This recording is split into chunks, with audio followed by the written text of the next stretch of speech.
కన్యవారికి గనక చూసుకున్నట్లయితే ఈ యొక్క శుక్రుడు మీకు భాగ్యస్థానంలోకి వస్తున్నాడండి. ఇప్పుడు అష్టమంలో ఉన్నాడు. ఏప్రిల్ 19వ తేదీ నుంచి మే 14వ తేదీ వరకు భాగ్యస్థానంలో తన స్వక్షేత్రంలో ఉంటాడు శుక్రుడు. ద్వితీయ భాగ్యాధిపతి అయినటువంటి శుక్రుడు. దీనివల్ల మీకు కలిగేటువంటి మంచి ఫలితాలు ఏమిటి, ఏ దేవతారాధన చేసుకోవాలి, ఇటువంటి విషయాల పట్ల మీరు జాగ్రత్తగా ఉండాలి. ఎందుకంటే ఇక్కడ శుక్రుడు తన ఓన్ హౌస్లో ఉన్నప్పటికీ శని యొక్క దృష్టిలో ఉన్నాడు. శని కుజుడితో కలిసిన శని దృష్టిలో ఉన్నాడు. కాబట్టి ఈ యొక్క విషయాలు చెప్తుంది నేనైనప్పటికీ చెప్పిస్తుంది సాక్షాత్ లలితామ్మ వారిగా భావిస్తూ ఆ లలితాంబిక అమ్మవారి యొక్క అనుగ్రహం మీకు పరిపూర్ణంగా కలగాలని మనస్ఫూర్తిగా కోరుకుంటూ, ఇక్కడ ఏంటంటే ఈ యొక్క గ్రహాలు ఏవైతే ఉన్నాయో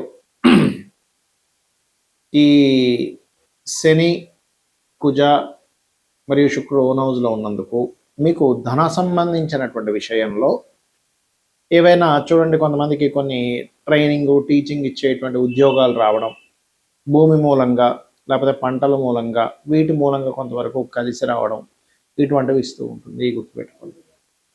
అయితే ఇక్కడ ఏంటంటే కొన్ని కాంపిటీషన్ ఎగ్జామ్స్లోని హయ్యర్ ఎడ్యుకేషన్లో కాంపిటీషన్ ఎగ్జామ్స్లో అది కలిసి వస్తుంది. కాకపోతే కొంచెం ఇక్కడ ఎంతైనా సరే శని కుజుల యొక్క కలయికతో పాటు శని దృష్టి శుక్రుడి మీద ఉంది కాబట్టి కొద్దిగా మీరు మీ యొక్క తండ్రి గారితోని లేదా గురువులతోని, తండ్రి సమానులతోని వీళ్ళతో తెలియని కొంత ఘర్షణ యోగం అనేటువంటిది బలంగా చూపిస్తుంది. గుర్తుపెట్టుకోండి.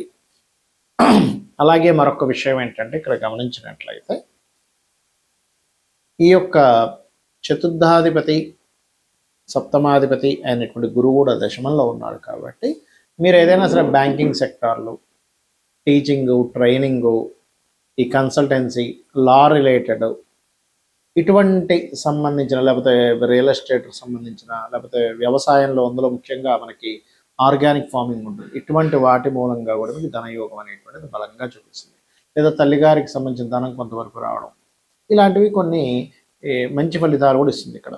అయితే ఈ సప్తమ స్థానంలో శని కుజులు ఉన్నారు కాబట్టి ఏదైనా మీరు ఈ బిజినెస్ లాంటివి ఏమైనా పార్ట్నర్షిప్లో చేసేటువంటి విషయాలలో మీరు కాస్త జాగ్రత్తగా ఉండండి.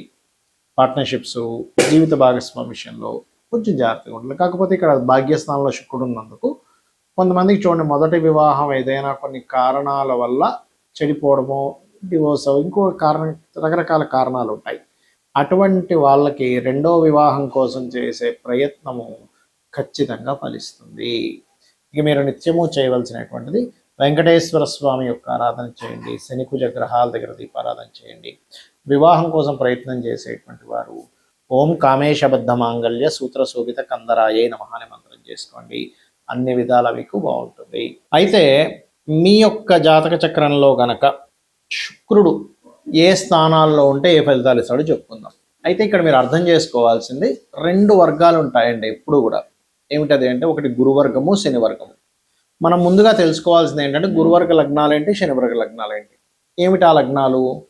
మేషము, కర్కాటకము, సింహము, వృశ్చికము, ధనస్సు, మీనము. ఇవి గురువర్గ లగ్నాలు అంటారు.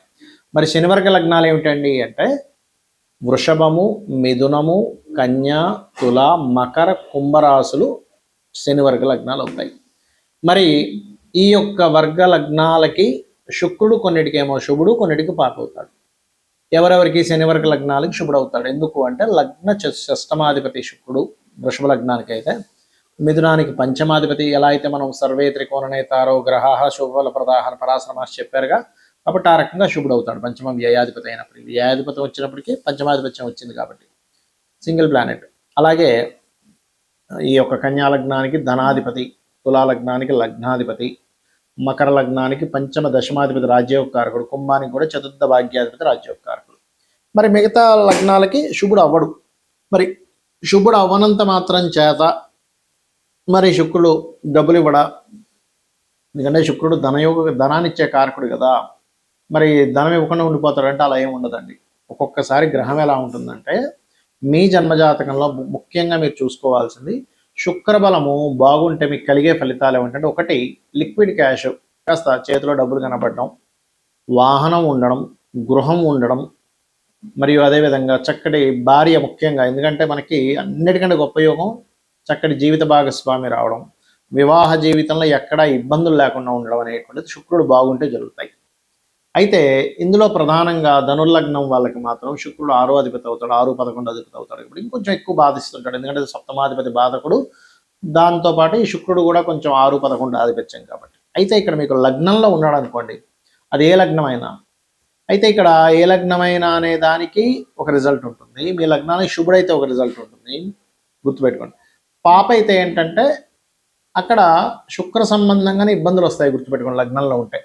మనం ఏ లగ్నాలకు అని చెప్పుకున్నాం? పాపులు, మేషము, కర్కాటకము, సింహము, వృశ్చికము, ధనస్సు, మీనం అనుకున్నాం కదా. అక్కడ ఉండి మరీ పాడయ్యాడు అనుకోండి, ఇంకా అంటే స్త్రీల మూలంగానే, సుఖాల మూలంగానే ఓవర్ సుఖం, ఓవర్ దీనివల్ల ఇబ్బందులు పడుతూ ఉంటాడు. అలా కాకుండా శుభుడు అనుకోండి, కలలు ఇస్తాడు, ఆధ్యాత్మిక చింత అంటే అమ్మవారి ఉపాసన ఇస్తాడు అక్కడ, మరియు అదేవిధంగా ఫైనాన్షియల్గా మంచి ఆకర్షణమైనటువంటి రూపాన్ని ఇస్తాడు, చూడగానే అట్రాక్ట్ అయిపోయేలాంటి రూపాన్ని ఇస్తాడు అన్నమాట శుక్రుడు. అలా అంటే లగ్న సంబంధం కలిగింది, అంటే జీవుడికి సంబంధం కలిగింది కాబట్టి. మరి 2లో ఉన్నాడు అనుకోండి, పాపి అయితేనేమో స్త్రీల మూలంగానే కుటుంబంలో విచ్ఛిన్నాలు జరుగుతూ ఉంటాయి, ధనం మూలంగానే విచ్ఛిన్నం జరుగుతూ ఉంటుంది. అంటే ధనం ఎవరికో ఇంట్లో వాళ్ళకి ఇస్తారు, ఆ ధనం మూలంగానే వారికి గొడవలు చేయడం, అయ్యో ఏమిట్రా బాబు డబ్బుల కోసం కుటుంబ సభ్యులను విడిపోయామా, అన్నదమ్ములు విడిపోయామా, అక్క చెల్లెలు విడిపోయామా అనిపిస్తూ ఉంటుంది. తర్వాత రియలైజేషన్ వచ్చిన తర్వాత, అయ్యో చిచ్చి ఆ రోజు ఆ ₹1,00,000 కోసం ఫ్యామిలీని దూరం చేసుకున్నానంటే, ఆ చిన్న పిసర ఆ ఇల్లు కోసం దూరం చేయదు, ఎందుకంటే శుక్రుడు గృహానికి కారకుడు కదా, వాహనం కోసం దూరం చేసుకున్నానంటే ఈ తుచ్చమైన వాహనం ఏముంది అనిపిస్తుంది తర్వాత. అయితే పాప అయితే, శుభుడైతే మరి అద్భుతమైన ధనయోగాన్ని ఇస్తాడు. అదే 3లో ఉంటే శుభుడైతేనేమో కొంతమంది స్త్రీల పరిచయాల వల్ల మంచి ఫలితాలు వస్తాయి, పాప అయితే ఆ పరిచయాలు ఇబ్బందిని ఇస్తాయి. 4లో ఉంటే శుభుడైతేనేమో త్వరగా వాళ్ళ లైఫ్లో ఈ కెరియర్ రిలేటెడ్ సంబంధించిన విషయంలో ఆర్ట్స్ రిలేటెడ్ నేర్చుకోవడం వల్ల బాగుంటుంది. దశమంలో ఉన్న ఆర్ట్స్ రిలేటెడ్, క్రియేటివ్ రిలేటెడ్ వల్ల ధనయోగం ఉంటుంది. కానీ శుక్రుడు పాప అయితే ఈ ఆర్ట్స్ రిలేటెడ్ నేర్చుకోవడం వేస్ట్ అయిపోద్ది వాళ్ళకి, పాపై పాడవ్వాలి, గుర్తుపెట్టుకోండి. పాప అయినప్పటికీ శుభ ఫలితాలు ఇస్తాడు ఒక్కోసారి, అప్పుడు కళా సంబంధించిన నేర్చుకోవడం ద్వారా మంచి ఫలితాలు కూడా వస్తాయండి. ఇక్కడ ఏంటంటే ఆ ప్లానెట్ ఎలా ఉంది, ఆ గ్రహం యొక్క స్థితిగతులు ఎలా ఉన్నాయి అనేటువంటిది చూసుకోవాలి, ఇది గుర్తుపెట్టుకోండి. పంచమంలో ఉంటే సంతానానికి వీళ్ళకి ఉన్న రిలేషన్ చాలా బాగుంటుంది, శుభుడైతే పాప అయితే ఆ ప్రేమలో ఇబ్బంది పడుతూ ఉంటాయి అనమాట. అంటే రిలేషన్లో ఏంటండి సంతానంతో గొడవలు ఏంటి, ప్రేమ లేకుండా పోయింది ఏంటి అనుకుంటూ ఉంటాం. 6లో ఉంటాయి ఎవరికైనా, ఏ లగ్నానికైనా. అయితే శనివర్గ లగ్నాలకైతే ఎక్కువ ఇబ్బంది ఇవ్వడు, కానీ గురువర్గ లగ్నాలకు 6లో ఉంటే అక్కడ పర్టికులర్గా పాపే అవుతాడు కాబట్టి వివాహం విషయంలో కొంత ఇబ్బందులు రావడం, అర్క వివాహం చేసుకోవాలని చెప్తూ ఉంటాం, పురుషులకైతే. స్త్రీలకైతే కుంభ వివాహం చేసుకోండి అని చెప్తూ ఉంటాం. అయితే ఇక్కడ 2 వివాహాల యోగం ఉందో లేదో చూసుకొని చేయాలి, కేవలం 6లో ఉన్నంత మాత్రం కాదు. అయితే ఇక్కడ ఏంటంటే వివాహము, జీవిత భాగస్వామి ముఖ్యంగా పురుషులకి స్త్రీ మూలకంగా ఇబ్బందులు రావడం, స్త్రీలు శత్రువులు అవడం జరుగుతూ ఉంటుంది. సప్తమంలో ఉంటే శుభుడైతే అందమైన భార్య, చక్కగా ప్రేమగా చూసే భార్య వస్తుంది. అదే కనుక పాప అయితే ఆ భార్య ద్వారానే పాపం ప్రేమను కోల్పోయి ఇతను మాత్రం ప్రేమిస్తుంటాడు, లేకపోతే ఆ అమ్మాయి ప్రేమిస్తున్న ఈ అబ్బాయి పట్టించుకోవడం, ఇలాంటివి జరుగుతూ ఉంటాయి. అష్టమంలో బాగుంటే తాతగారు ఆస్తులు విపరీతంగా డబ్బులు కలిసి వస్తాయి, సీక్రెట్గా రకరకాల ఈజీ మనీ ద్వారా. పాడైపోతే ఏమైపోద్దంటే ఉన్న తాతగారు ఆస్తులు, బంగారం అన్నీ కూడా పోతూ ఉంటాయి అన్నమాట. అంటే ఇక్కడ ఎందుకు చెప్తున్నానంటే, ఇది ఇప్పుడు తాతగారి ఆస్తిని పాడు చేసే దాంట్లో ఉన్నాడు అనుకోండి శుక్రుడు, అప్పుడు ఏం చేయాలి? మీ పేరుని తాతగారి ఆస్తి ఉండకూడదు, మీ భార్య పేరు మీద, పిల్లల పేరు మీద ఇచ్చేసేలా అది అమ్మేసి కూడా కొనుక్కోవాలి. శాస్త్రం ఏం చెప్తుందంటే ఎప్పుడు కూడా మనకి ఈ గ్రహము ఉన్నప్పుడు ఏ రిజల్ట్స్ ఇస్తుంది, దీన్ని తగ్గట్టుగా నువ్వు ఏం చేయాలి.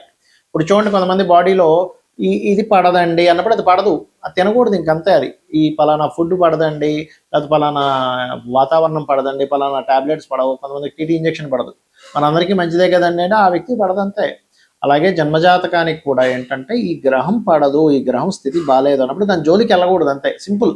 ఆస్ట్రాలజీ అంతా ఏం చెప్తుందంటే నీకు ఏది సరిపోతుందో దాని జోలికి వెళ్ళకు, హ్యాపీగా ఉంటావు. నీకు ఏది సరిపోతుందో దాని గురించి నువ్వు ప్రయత్నం చేయ, ఖచ్చితంగా హ్యాపీగా ఉంటావు. ఇది ఆస్ట్రాలజీ యొక్క ముఖ్యమైనటువంటి మూలం. అలాగే మరి ఇదే శుక్రుడు మీకు ఆ భాగ్యంలో ఉంటే తండ్రితో మంచి ప్రేమాభిమానాలు తండ్రికి బాగా కలిసి రావడం, పాప అయితే తండ్రితోనే కొంత ఇబ్బంది. అంటే ఏంటి, శుక్రుడు కొన్ని లగ్నాలకు పాపలే అక్కడ పాపగ్రహాలతో కలిసి ఉంటాడు, అప్పుడు ఏమైపోద్ది, ప్రేమ లేకుండా పోవడం, తండ్రితోనే గొడవలు అవ్వడం, ఏంటో అర్థం కాదు. ఇదేమిట్రా బాబు, లోకం మొత్తం 1,000,000 మందిలో 99,00,000 చిల్లర మందికి బాగుంటే నాకు ఒక్కడికి ఎందుకు ఇలా ఉంది అనిపిస్తూ ఉంటుంది. దశమంలో ఉండి ఇందాక నేను చెప్పినట్టుగా కళారంగ సంబంధంగా కలిసి రావడాలు, లాభంలో ఉంటే కూడా శుక్రుడికి మంచిది కాదు, గుర్తుపెట్టుకోండి.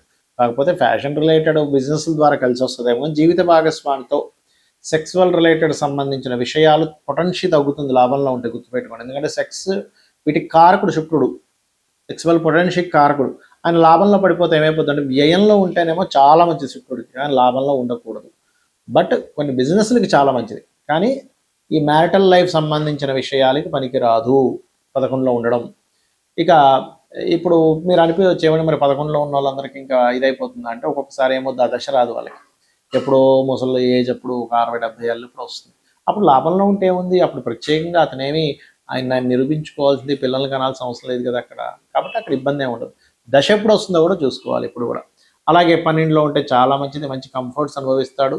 అయితే ఏ లగ్నానికైనా సరే 12లో ఉంటే కొంత మంచిదే, కానీ శుభుడైనటువంటి లగ్నాలకి ఉంటే ఇంకా మంచిది. పాపైన లగ్నాలకు ఉండి పాపగ్రహాలతో ఉంటే అనవసరమైనటువంటి వ్యసనాలకు గురవుతాడనమాట. ఇవి ముఖ్యంగా శుక్ర సంబంధించిన. మరి ఈ శుక్ర సంబంధించిన బాగుండాలంటే ఏం చేయాలి? రెగ్యులర్గా లలిత చదువుకోండి, శ్రీమాత్రే నమః అనే మంత్రం చేసుకోండి, ప్రతి శ్రేణి మాతృభావంతో చూడండి. ఎక్కడ మీరు అంటే ఇంకా ఆ స్థితిలోకి వెళ్ళిపోవాలి. అప్పుడు శుక్రగ్రహం యొక్క ఇచ్చేటువంటి పూర్వజన్మ కర్మ రిజల్ట్ అనేటువంటివి న్యూట్రల్ అయిపోతాయి. శ్రీమాత్రే నమః.